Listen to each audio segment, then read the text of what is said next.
Well, everybody loves the underdog. And this, I'm going to show you a video in just a minute of one of the great underdogs of history, certainly in horse racing history. And since this weekend was a lot of horse racing in the news, we want to watch this story. It's about a perennial losing horse until the right trainer got a hold of him and began to win everything there was on the West Coast. And eventually they arranged a race between Seabiscuit and the great Triple Crown winner, War Admiral. If you've never seen the movie Seabiscuit, it's a great movie about underdogs. It's inspiring. I think you'd love it. But here's an actual clip, not of the movie, but of the actual race. It's America's race of the century, a match between her two greatest horses. Number one is War Admiral, son of the famous man of war. Number two, nearest the camera, is Seabiscuit, grandson of man of war. And the grandson drives to the front. Round the back stretch, War Admiral's jockey calls for more speed, and here he comes. War Admiral is catching up. Now he's got him, and the battle is on as they run neck and neck like a team in harness. They're coming to the home stretch with War Admiral running on the outside. Now it's do or die, jockey against jockey, true thoroughbred against true thoroughbred. It's the blood of man of war. His grandson next to the rails, his son on the outside. No more is it speed, now it's heart and stamina. And Seabiscuit, the grandson, pulls away to become America's undisputed thoroughbred champion.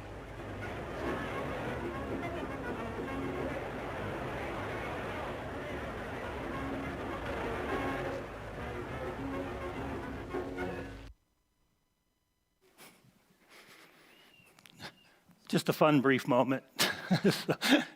Anyway, the movie's fun if you want to see it. So, a guy named Pastor Taylor Mertens wrote this. He said, Rocky, remember the Titans, Rudy, the Karate Kid, Hoosiers, the Mighty Ducks, Slumdog Millionaire, Tin Cup, Cool Runnings.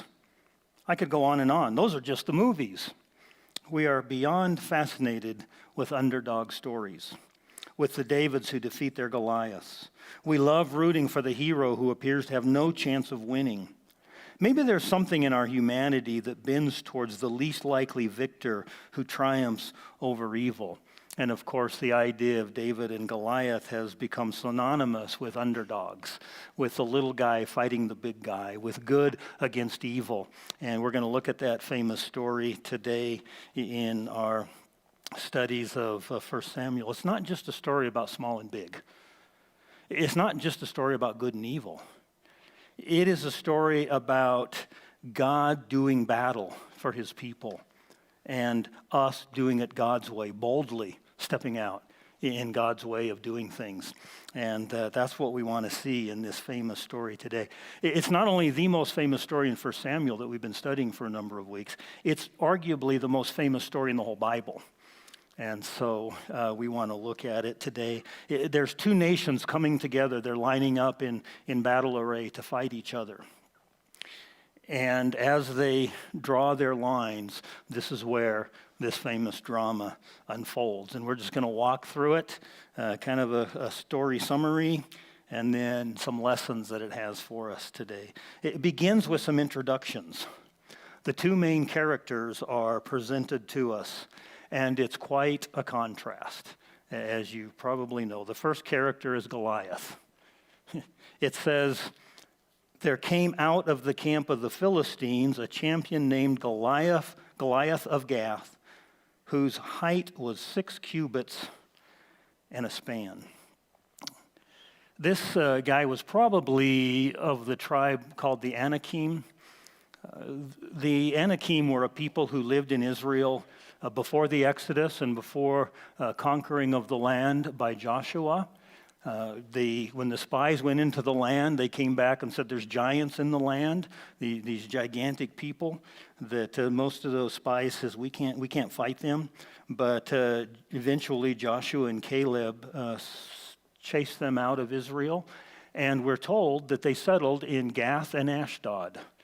And those are two cities that were controlled by the Philistines, and this is where Goliath came from. He came from that city of Gath. He's a very impressive man physically. Now remember, Israel is enamored with height. You remember how we've read, if you've gone through this story with us, how they were fascinated by Saul because he was a head and shoulders taller than anybody else in Israel. And that's what they listed as his qualifications for king. You know, he's rich, he's good looking, and he's really tall, if you remember us talking about that. And then there's David's brother Eliab, who it said was very tall. The nation was enamored with height. And because of that, this guy was their greatest nightmare. It says he's 6 cubits and a span. That is, in our language, about 9'4", 9'6" tall. I mean, this guy is gigantic. There are some manuscripts, just a few, of the Old Testament that say he was 4 cubits and a span. Now, that's a little more realistic. That would be like 6'6".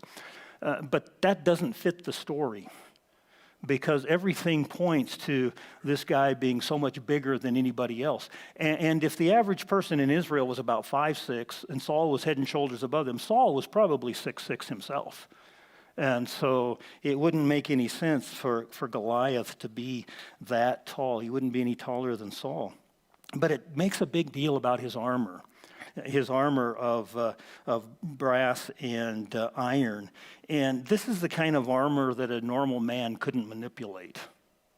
His coat would weigh 125 pounds. And you put on a 50-pound backpack and that slows you down. We're talking more than twice that much.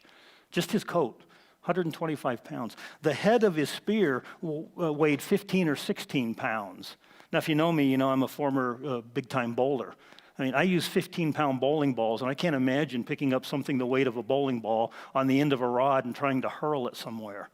I mean, this guy was massive and strong, and so you get an idea of what he's like. I mean, by human standards, he was invincible. There's just no way anybody could battle him. And he defied Israel, and he defied Israel's God. Listen to these words. Follow along if you want in your Bibles or on the screen. Verse 10. And the Philistine said, I defy the ranks of Israel this day. Give me a man that we may fight together. And when Saul and all Israel heard these words of the Philistine, they were dismayed and greatly afraid. Saul and all the rest of the army was terrified. You know, it's interesting. This is exactly why they wanted a king in Israel, isn't it? Somebody to go to battle for us. Here's this guy that's head and shoulders above everybody. He's going to be our leader. And he looks at Goliath and he's shaking in his boots. And so everyone was afraid of this guy. We're introduced to the other character, and you know who that is. It's David. The question is not his introduction. The question is, why is he introduced at all? Because if you've been following us, if you've read through this book, you know that David was already introduced to us last chapter in a couple of different ways. And so we've already met David. Why does the author seem to go through and reintroduce who he was? Well, there's a couple possible answers for that. One is that the author of 1 Samuel just picked up a separate account of the story. Now, it was a famous story. It was spreading around. Somebody had probably written it down. And so the theory is they just picked up this independent written story and included it in the book of 1 Samuel. And that's clearly a possibility of what the author could have done. But there's another thought as well. And that is, in Hebrew thought, is in a lot of Eastern way of thinking, they tell stories in a way that introduces the characters, even if they're known characters. And that's probably what this author is doing. He's making this a standalone story so that someone can pick it up and tell it, and it introduces the main characters. Here's Goliath, and here is David. So it's beginning to set the stage. And what we see is an incredible contrast between these two. This gigantic, fierce warrior and this young shepherd. In fact, it says of David, he was the youngest of his brothers, David went back and forth from Saul to feed his father's sheep in Bethlehem. Now, if you remember from last week, or if you know the story, David was a great musician. He played the lyre, and Saul, when he was troubled in spirit, needed someone to play music for him, and they found David and brought him in. And so David didn't stay there the whole time. He went back and forth, taking care of his father's sheep and playing for Saul at various times. And so he's reintroduced as that. But what we see him as is not a musician in the king's court. We see him as a young shepherd.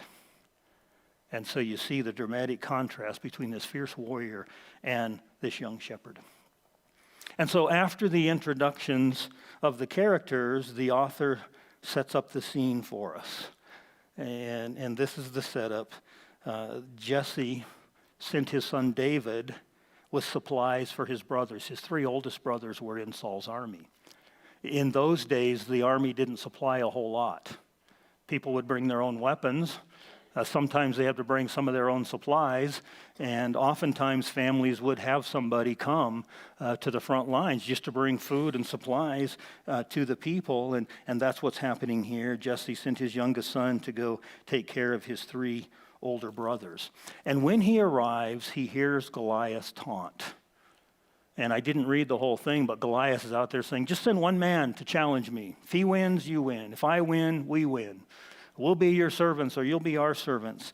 And David gets there just in time to hear this taunting. And so he asks what's going on, only to discover that Saul is offering a huge reward for anybody that could go defeat this giant warrior. His reward was a lot of money. We don't know how much. His reward included marriage to his daughter, which meant someone would become a part of the royal family and be set for life.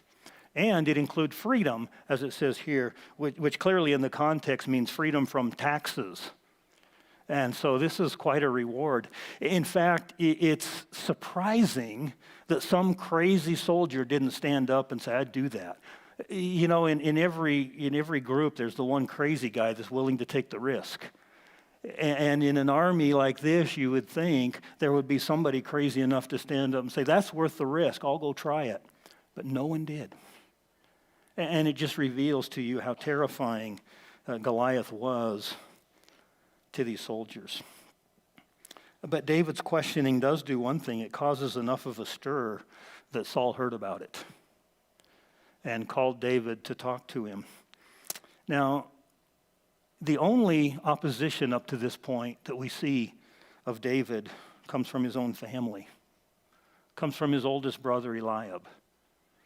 And it's interesting, in verse 28, it says, Eliab, the oldest brother, heard when David spoke to the men, and Eliab's anger was kindled against David, and he said, why have you come down here? With whom have you left those few sheep in the wilderness? What Eliab is doing is trying to put David in his place. You're just a measly shepherd. What are you doing here? And you see what's going on there. Probably, we don't know, but probably Eliab is still stinging from his rejection by Samuel. Remember what happened in our message 2 weeks ago in chapter 16, the beginning of that chapter. God sent Samuel to go anoint a new king, and we don't think his brothers knew what he was being anointed for. They knew Samuel came for a special anointing, and he looked at Eliab and thought, this is the guy, look at him, he's tall. And God said, no, that's not the guy. And God rejected and Samuel rejected Eliab for whatever they were being anointed for and chose David. And there's this chance that that's still gnawing on Big Brother's mind, that he was chosen over me. And so anyway, David's question begins this stir, and Saul hears about it, and he calls David to talk to him, and that brings in the only person willing to volunteer for the whole thing. Nobody else would, but David became the volunteer. In fact, what he says in, lost my place here, verse 32, David said, let no man's heart fail because of him, because of Goliath. Your servant, that's me, I will go fight this Philistine. It's interesting that those words are very similar to words we hear in another place when Joshua and Caleb were going into the promised land, and the spies had said, there's giants in there. We don't want to deal with them. Joshua and Caleb said almost the same words to the nation of Israel. Don't be afraid of this man. We can go in and fight him because we have the Lord on our side. His words are reminders of the exact same situation generations before. And of course, Saul's response was, you can't do that. You can't go in there. Saul said to David, you're not able to go against the Philistines to fight him. You are a youth, and he has been a man of war since his youth. You can't do this. From a purely human point, Saul is absolutely right. There's no way you can go in and do that. You see, Saul forgets to bring God into the picture. And as we've seen, Saul has already rejected God. And so once again, we see that rejection where he doesn't think about bringing God into the picture at all. All he sees is the human side of things. And this guy is invincible, and you're just a youngster. I don't want to send you in there. There may be something else going on too, because imagine what it would look like when everybody in the army is afraid, especially Saul, who was the most likely candidate to go fight, and he sends a youth in. The only thing that does is exaggerate Saul's own fear. And he was probably afraid of how people might look at that. So he says, you can't go. But David doesn't leave God out of the picture. And here's David's response. It's so good, it doesn't need a comment. We're just going to read it. It'll be on the screen. Verse 36, if you want to follow in your own Bibles. Your servant, David's talking about himself, has struck down both lions and bears. He tells that story when he's protecting the sheep a little earlier. Your servant has struck down both lions and bears, and this uncircumcised Philistine will be just like one of them, for he has defied the armies of the living God. And David said, the Lord, that is God's proper name, Yahweh, who delivered me from the paw of the lion and from the paw of the bear, will deliver me from the hand of this Philistine. And when Saul realizes he's not going to persuade David otherwise, he says, well, go and the Lord be with you. It's almost ironic that he puts Yahweh's name in there at that point in time. But he somehow still recognizes there's a God, and I think he's hoping maybe that God will do something, because certainly David isn't going to by himself. And so the battle follows. But first, Saul offers his armor. And this is kind of interesting because David puts on Saul's armor and he rejects it. It doesn't say it didn't fit. It probably didn't. It doesn't say that. What it says is, these are untried. I'm not sure I can do this. And so he rejects Saul's armor. Now remember that Israel had no iron at this time. We talked about that all the way through the book of Judges. Philistines had iron technology. They were slow to let anybody else learn it. They also were way ahead in the bronze and brass technology. And so Israel had very few metal weapons. That's why it says in one place the only swords in Israel were Saul and his son Jonathan, because the Philistines controlled the whole metal exchange. They controlled the whole thing. They weren't letting their enemies have swords and spears made out of iron. And so they didn't have any of those. In fact, when you see these pictures, I've been putting a bunch of pictures of the famous story up there on the background. When you see these pictures, oftentimes you'll see an army on one side with all these shields and spears and swords, and you'll see an army on the other side with all the shields and spears and swords. That's not how it was. What you see is the army on Goliath's side with spears and swords and shields, and the army on the other side with sticks. That's a more likely picture of what's going on. And so David can't be persuaded. He's sent out there, and the story of the battle takes place in verses 41 to 47. David took the tools or the weapons that he was used to.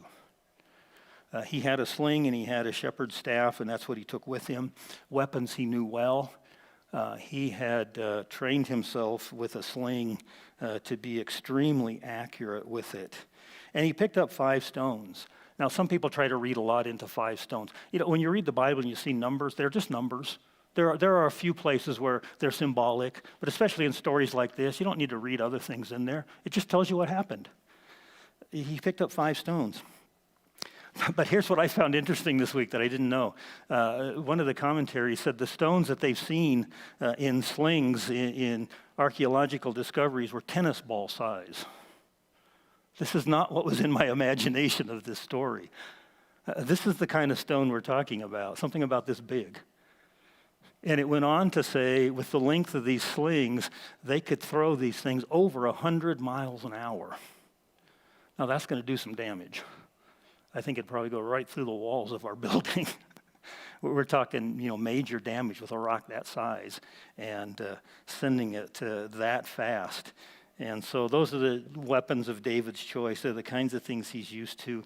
But when you consider David's dress and David's weapons and Goliath's dress and Goliath's weapons, David is totally unfit for the situation, to the point where it's absolutely laughable that this is going to happen. It's absolutely laughable. And in fact, Goliath laughs. Goliath thinks it's an insult that they would send this guy out there to his challenge. He takes it as an absolute insult. Am I a dog that you come with sticks? It's like, are you insulting me? And it's also, aren't there any warriors in your camp? You're sending this young guy out to get destroyed. It adds to that taunt. And that results in some good old-fashioned trash talking. Goliath says, I'm going to kill you and feed you to the birds and the beasts, and David responds with pretty much the same words. But I want you to notice two things. I want you to notice David's heart. Verse 45 says, David said to the Philistine, you come to me with a sword and a spear and a javelin, but I come to you in the name of the Lord of hosts, the God of the armies of Israel, whom you have defiled. See, his heart is all about God. That's what this story is all about. This story isn't about David. This story isn't about underdogs. This is a story all about God. And David recognizes that. Not only notice his heart, notice his purpose, because this is really important. This is what it says in verses 46 and 47. It should be on the screen if I remember right. So I think I put that one up there. This day the Lord will deliver you into my hand, and I will strike you down and cut off your head, and I will give the dead bodies of the host of the Philistines to the birds of the air and to the wild beasts of the earth. There's that same kind of taunt. So that, here's what I want you to see. All the earth may know that there is a God in Israel. The reason we're doing this is not so the underdog wins. The reason we're doing this is the whole world's going to know who God is. And, verse 47, so that all this assembly will know that the Lord saves not with a sword and a spear. I think he's talking about his own army, so that this whole army behind me that's shaking in their boots will understand who God is. That's why David's doing this. His purpose is that the world can know God. And I love his heart, and I love his purpose. And of course, you know the rest of the story. And if you don't, you can read it, because it's famous enough, you know what happens. But I want to talk briefly about the aftermath of this story, because here's what happens. It says, David triumphed over the Philistine with a sling and a stone. Without a sword in his hand, he triumphed and won. The first aftermath has to do with the army. The Philistine army didn't fulfill their end of the bargain. Their end was, if Goliath loses, we'll be your servants. Instead, they fled. But it's war. There's really no rules in war, is there? Nobody follows the rules, even if there were. And so that's not a surprise. But it's interesting to know that these Philistines probably understood the wrath of Yahweh, Israel's God. The reason they did is because their fathers had experienced that wrath. Go back to 1 Samuel 4 and 5, just one generation before, when the Philistines captured the Ark of the Covenant and took it with them and put it in their temple. And every time they put it in the temple, their God bowed down to it. And they began to see all kinds of troubles everywhere that the Ark was. And so they understood that. It's no wonder that they were afraid if they'd heard the stories their fathers had told about that. And so they flee. The other part of the aftermath I want you to see is Saul. he has to ask the question, who is this guy that's out there? Who is this young man? Who is he? Now, he probably asked for a couple of reasons. He had promised marriage to his daughter, and lineage was very important. He had to know who's your daddy. He had to know that. The other reason he might have had to know is because he was promising this family would be tax-free for life. And he's probably wondering, okay, who did I just make tax-free that I didn't want to make tax-free? But it still is a curious question, because didn't he know who David was? Remember, David was a court musician who came and served Saul with his music, as we saw in last week's message. Well, think about the situation for a minute. Saul was the king. David was a lowly servant, just a musician, probably without a face. The king wasn't going to look down on a lowly musician. He'd just say, play, and the guy would play. And even when it says that Saul sent to Jesse and said, let David, your son, stay with me, he probably just told a messenger, go tell this guy's father I want to keep him for a while. And so it is entirely possible that Saul had never even noticed who this musician was. And it never connected until later that the guy that was playing the harp for him is the same guy that went out to battle against the giant. So it's not a surprise that he asks. Some people say that's a contradiction between the stories, but it's not at all. It makes a lot of sense in the context. So that's a great story. Again, a very famous one. Most of you knew the story. I'm assuming all of you probably knew at least the outline of the story. It's almost always used to encourage the underdog. To say, you've got it in you, whatever giant you're facing, go get him. You can do this. That's not the point of the story. In fact, as I was looking for these pictures, I ran across a few blogs or articles, talking about the story of David and Goliath, and I glanced through them, and there were some that's exactly what they said. One never mentioned, I had to go back and read the whole thing, word for word. Never once mentions God, never once mentions the Lord, anything spiritual whatsoever. It was just, David did this. You've got it in you. Go face whatever giant you need to face. But that's not the point of the story. It's a story about God. It's not a story about David and about underdogs. So that's not where we're going with our application. But there are some things I want to bring out. God isn't necessarily fighting for the underdog, but God is fighting for his people. He is fighting for his people. And the first thing I have to mention is you've got to be on the right side.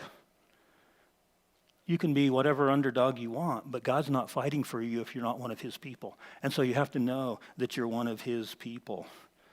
Let me tell you what that means. Like Israel, we too have an invincible enemy. It's called sin and death. And we stand facing an enemy that there's no hope that we could ever defeat. But just as David stood in the gap, we too need a hero to stand in the gap between us and sin and death. And just as Israel didn't deserve a hero to stand up for them, they didn't believe at all. Why would God save them if they weren't trusting in him? But you know what? Just as Israel didn't deserve a hero, we don't either. Because we're guilty of sin. We don't deserve a hero. And yet we have just such a hero. His name is Jesus. He stands in the gap between us and sin and death. And he took the punishment for sin that should have come upon us. And because of that, we can be one of God's people. When you put trust in Jesus Christ, the one who died for your sins, then you become one of God's people. And then you know you're on the right side because you're one of God's. He does fight for his people. Second point, God moves in unexpected ways. No one would have expected the young shepherd to go up against the fierce giant. Now, maybe today we do because we know the story. They didn't know the story. No one would have expected what God did. Of course, no one expected a prisoner in a dungeon to become Pharaoh's right-hand man. No one expected the Red Sea to part and people to walk through. No one expected to find bread just appear every morning in the wilderness. No one expected a prostitute to become a key follower of the Lord. And you could go on and on throughout the scriptures of the unexpected things that God does. All of those ones I mentioned happened before this story. These people knew that. They should have known that God moves in unexpected ways. Right now, God is moving in our midst in a very unexpected way. At least it was something I didn't expect and never saw coming. We're going to talk about it in a minute. Don't be afraid. It's okay to be afraid. Don't act on your fear. Don't act on fear. We will win the battle if it's for God's glory. Number 4, when God moves in unexpected ways, trust his strategy. It's not always ours. His strategy is not always ours. But the last one, when God leads and you know he's leading, step out boldly. Just like David did. Step out boldly when you know that God is leading, because you know it is his battle. And there'll be times when the battle is uncomfortable. But we need to step out boldly and see what God is doing. David said this later in life. He said, "Vain is the salvation of man. With God we shall do valiantly. It is he who will tread down our foes." I think when he wrote those words, he was probably thinking back to this very story. It's not the weapons or salvation of man. That's empty. It's God who will win the victory.